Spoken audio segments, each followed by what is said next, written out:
Imaginem por um momento. Vocês acordam numa manhã qualquer de julho de 2004, ligam a televisão e descobrem que o maior colecionador de arte do Brasil simplesmente desapareceu. Junto com ele, sumiram quadros de Van Gogh, Picasso, Monet, obras que valiam mais de 200 milhões de reais. Pois foi exatamente isso que aconteceu com Edemar Cide Ferreira, o homem que transformou o Banco Santos no maior esquema de pirâmide financeira da história brasileira. A história que vou contar hoje não é só sobre um golpe. É sobre como um homem conseguiu enganar políticos, artistas, intelectuais e milhares de investidores usando a arte como máscara para o maior teatro de ilusões que este país já viu. E o mais impressionante? Ele quase conseguiu sair impune. Mas antes de mergulharmos nessa trama digna de Hollywood, me digam, vocês já se perguntaram como alguém pode gastar 100 milhões de reais em quadros enquanto rouba 200 milhões de pequenos poupadores?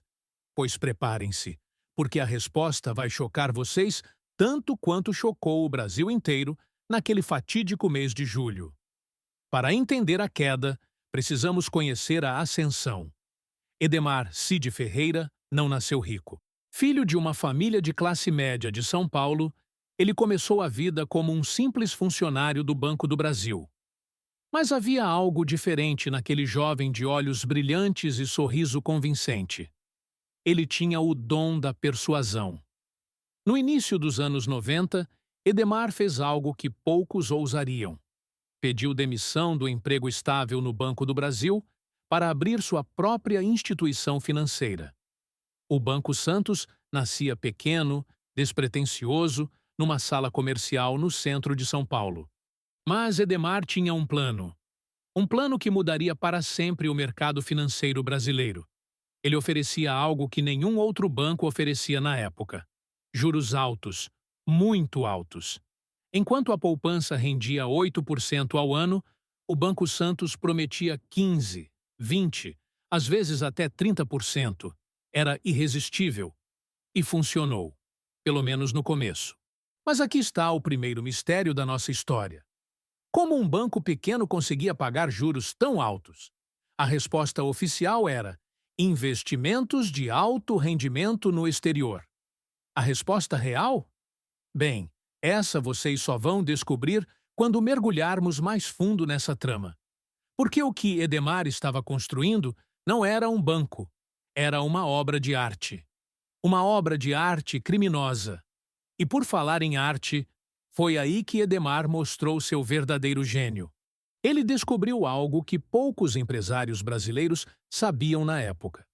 No Brasil dos anos 90, ter uma coleção de arte não era só status, era poder, era credibilidade instantânea. Então, Edemar começou a comprar. Não qualquer coisa, ele comprava o melhor do melhor. Van Gogh, Picasso, Monet, Renoir. Nomes que faziam os olhos dos críticos de arte brilharem e as páginas dos jornais sociais ferverem. Em menos de 5 anos, ele havia montado uma das maiores coleções de arte do Hemisfério Sul.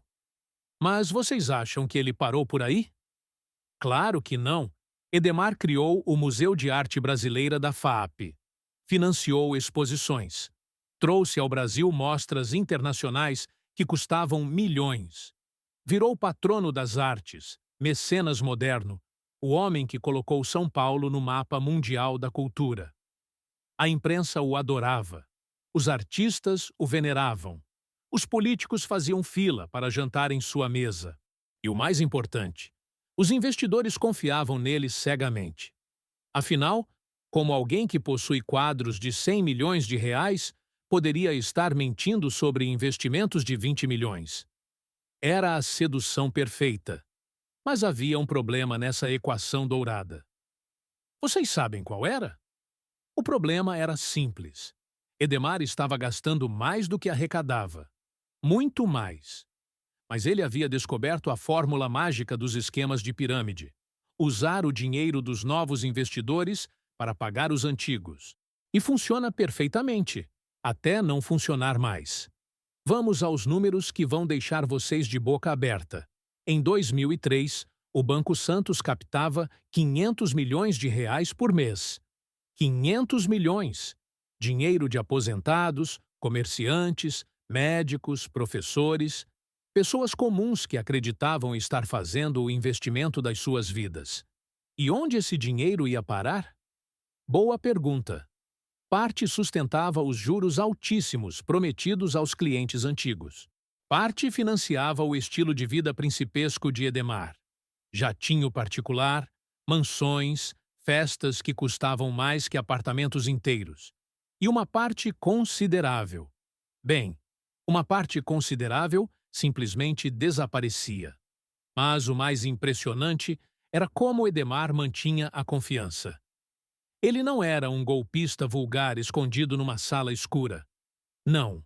Ele era o presidente de honra de museus, membro de conselhos culturais, amigo de governadores e ministros. Quando questionado sobre a sustentabilidade dos juros altos, ele sorria e apontava para seus quadros. Como podem duvidar de alguém que possui um Van Gogh autêntico? Era teatro puro, e o Brasil inteiro era sua plateia cativa. Mas nem todo mundo estava hipnotizado pela magia de Edemar. No Banco Central, alguns analistas começaram a fazer perguntas incômodas. Como um banco relativamente pequeno conseguia oferecer rendimentos tão acima do mercado? Onde estavam os investimentos que justificavam esses ganhos extraordinários? Em 2003, as primeiras investigações começaram. Discretas, sigilosas, mas determinadas. Os auditores do Banco Central descobriram algo perturbador.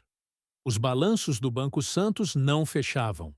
Havia buracos, inconsistências, movimentações suspeitas que não faziam sentido algum. Edemar, porém, era um mestre em comprar tempo. Cada questionamento era respondido com mais arte, mais cultura, mais charme. Ele organizou uma exposição de Portinari que custou 10 milhões de reais. Doou 2 milhões para a restauração do Teatro Municipal. Financiou uma turnê internacional da Orquestra Sinfônica de São Paulo. Como podem questionar um homem que tanto faz pela cultura brasileira? Perguntavam seus defensores na imprensa.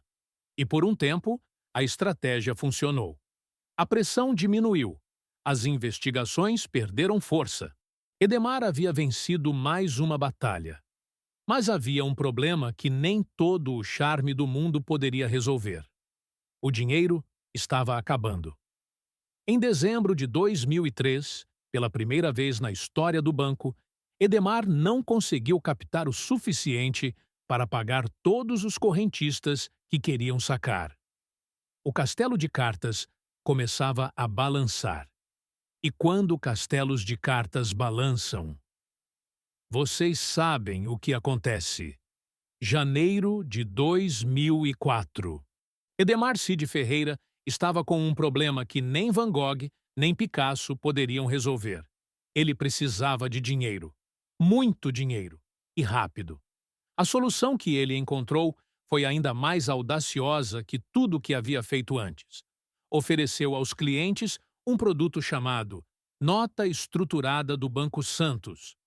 Era uma espécie de título que prometia, pasmem, 40% de juros ao ano. 40%. Numa época em que a inflação brasileira estava controlada em 8% anuais. Era matemática impossível, mas a magia da reputação de Edemar ainda funcionava. Milhares de brasileiros compraram essas notas.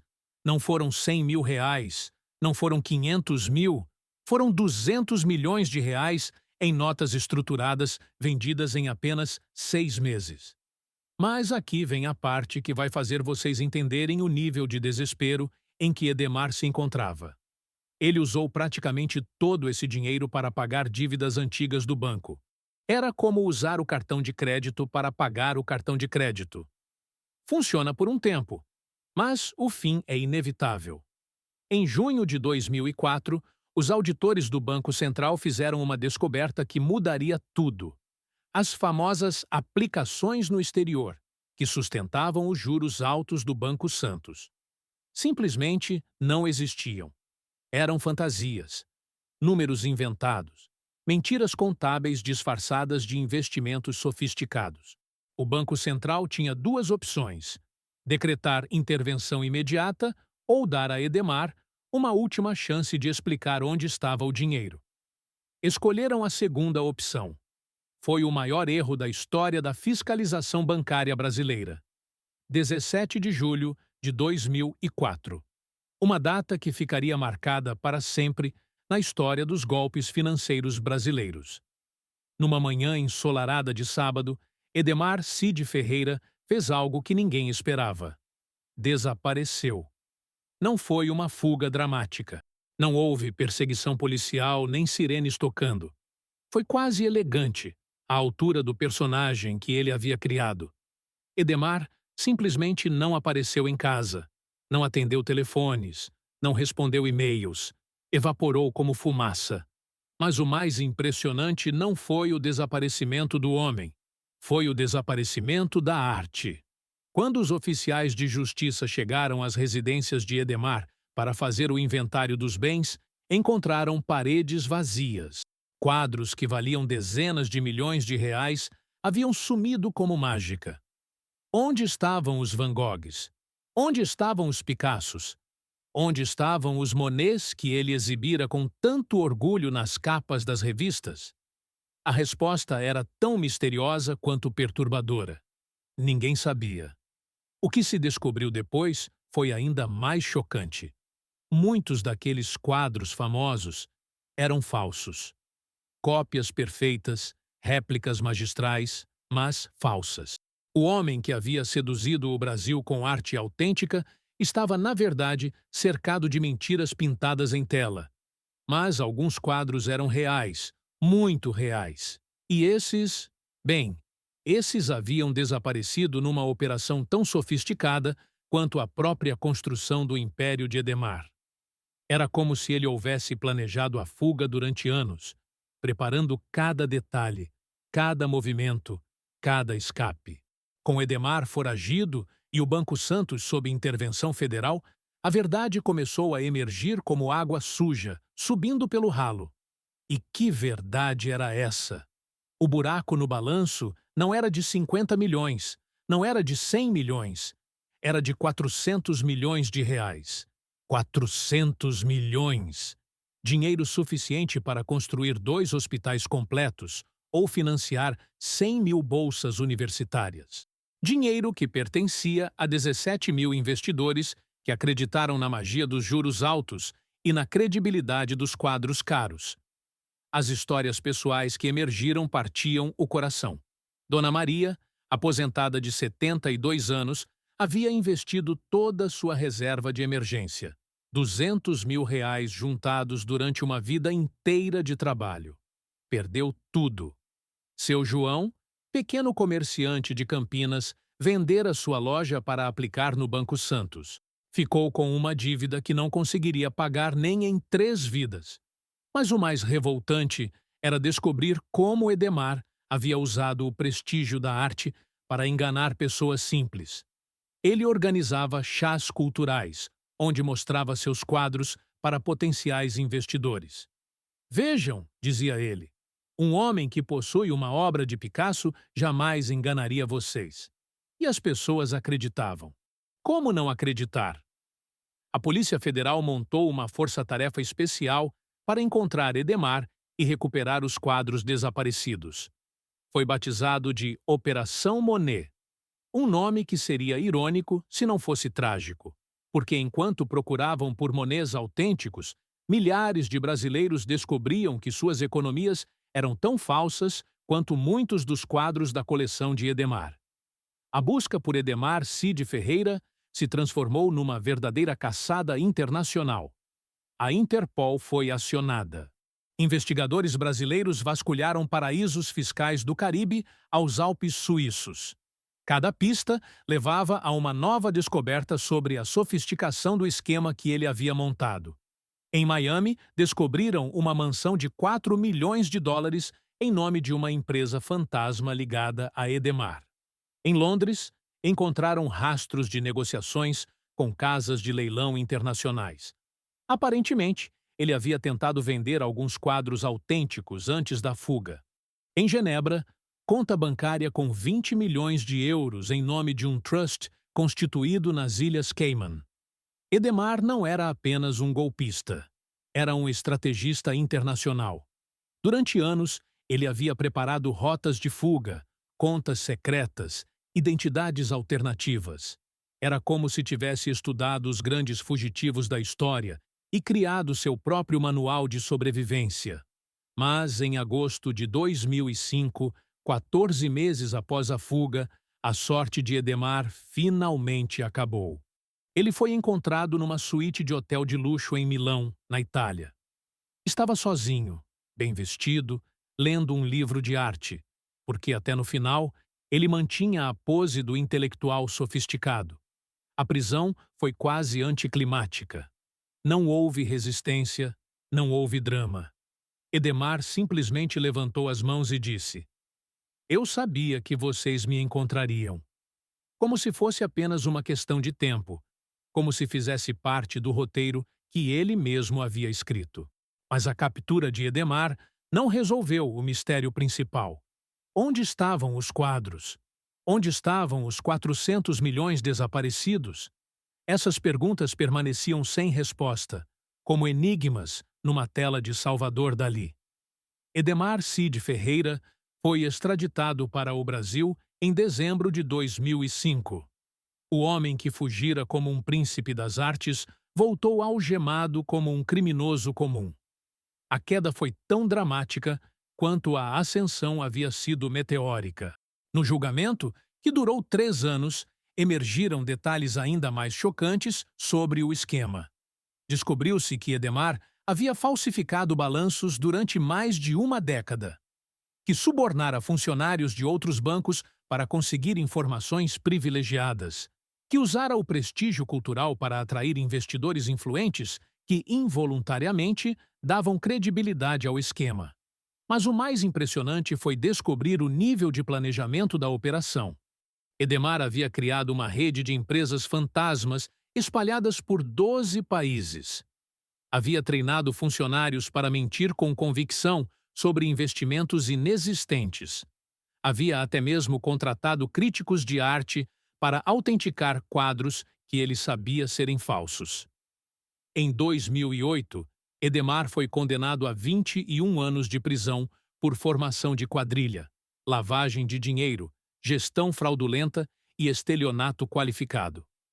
A sentença foi exemplar, mas a justiça para as vítimas, bem, essa nunca chegou completamente. Dos 400 milhões desaparecidos, apenas 120 milhões foram recuperados. Dos quadros famosos, alguns foram encontrados em depósitos clandestinos na Europa. Outros permaneceram desaparecidos para sempre. As 17 mil vítimas recuperaram, em média, 30% do que haviam investido. Edemar cumpriu 8 anos de prisão e foi solto em 2016 por bom comportamento.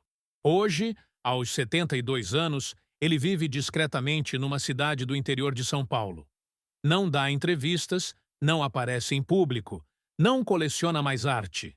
O homem que um dia foi o maior colecionador de arte do Brasil virou uma sombra do seu próprio passado. A história do Banco Santos ficou como um marco na história dos golpes brasileiros, não apenas pelo valor roubado, mas pela sofisticação do método e pela audácia do protagonista.